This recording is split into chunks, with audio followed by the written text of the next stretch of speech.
চট্টগ্রামে বানের পানি নামতেই ভেসে উঠছে ক্ষয়ক্ষতির চিত্র। পানিতে তলিয়ে গেছে চট্টগ্রাম বিভাগের 5 জেলায় প্রায় ৪৫,০০০ হেক্টর জমির ফসল। মৎস্য খাতে আনুমানিক ক্ষতি প্রায় ২১০ কোটি টাকা। কৃষি ও মৎস্য খাতে ব্যাপক ক্ষতি হওয়ায় দিশেহারা কৃষক ও মাছ চাষিরা। নয়ন বড়ুয়া জয়ের পাঠানো তথ্যচিত্রে ডেস্ক রিপোর্ট। দিন কয়েক আগেও চট্টগ্রামের বাঁশখালী ও সাতকানিয়ার বুক জুড়ে ছিল সবুজের সমারোহ, ছিল মাছ চাষের উৎসব।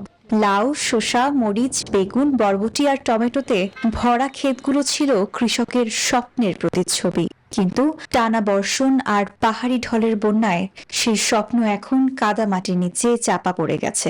বিস্তীর্ণ সবজি ক্ষেত আর মাছের ঘেরগুলো এখন যেন নীরব এক শোকগাথা।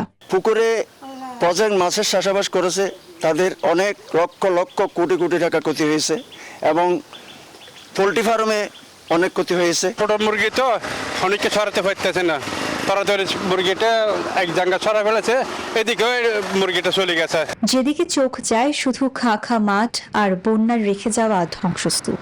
তিলে তিলে গড়ে তোলা শত একর সবজির বাগান এখন শুধুই ধ্বংসযোগ্য। বন্যার পানি নেমে যাওয়ার পর ক্ষেত ঘুরে দেখে দিশেহারা হয়ে পড়েছেন চাষিরা।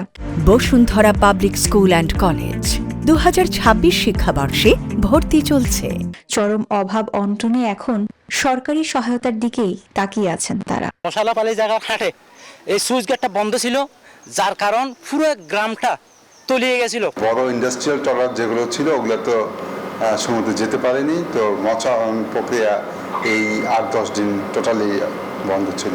তবে কৃষি ও মৎস্য কর্মকর্তারা বলছেন চাষিদের আবারও ঘুরে দাঁড় করাতে নানা উদ্যোগ নিচ্ছে সরকার। আমরা সবজি এবং আমনের ক্ষেত্রে 1 বিঘা করে প্রতি কৃষক তার জমির জন্য যতটুকু সহযোগিতা দরকার ততটুকু আমরা প্রস্তাব দিয়েছি এবং সেটা আমরা উপকরণ হিসেবে প্রস্তাব দিয়েছি। আমরা আর্থিক আমরা কোনো প্রস্তাব দিইনি। মাঠ পর্যায়ে সার্বক্ষণিকভাবে আমরা চাষিদের পুকুরে পুকুরে আমরা কাজ করছি, যাতে খুব দ্রুত সময়ের মধ্যে তাদেরকে আবার চাষের আওতায় আনা যায়।